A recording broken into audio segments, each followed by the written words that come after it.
And that's what, I didn't say how that was to be constructed, but we said it would be a $67 million package. did you That also was $10 million more than you had on the table. May I finish? How much have you paid Huck?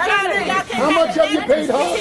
$400,000. Do you want to? Now the deal that we agreed Okay. to, the top federal mediator in the country, an appointee by President Obama, gave us a deal 2 days before that second strike.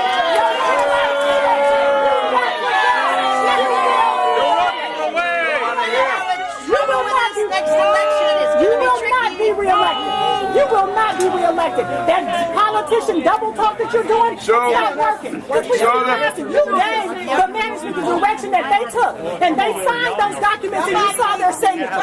So at some point, they agreed to that because the signatures weren't forged.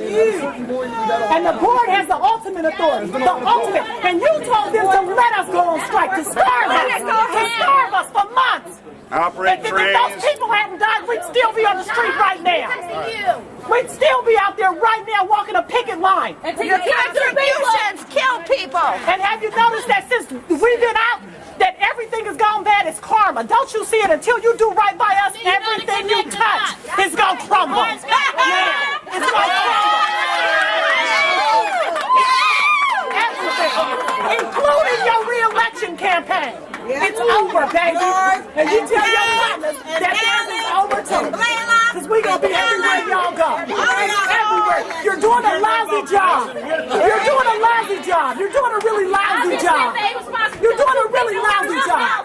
I deserve better than this. So can we ask why you refused to meet with Barbara Lee's office when they wanted to meet with you to discuss negotiations, to discuss why the board of directors was absent during negotiations? She after you too.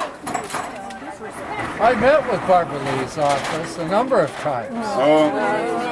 Let me get her on the phone now. Why? No, I'm walking Peter every was house there in your with us. district, We baby. met. John Arantes was there.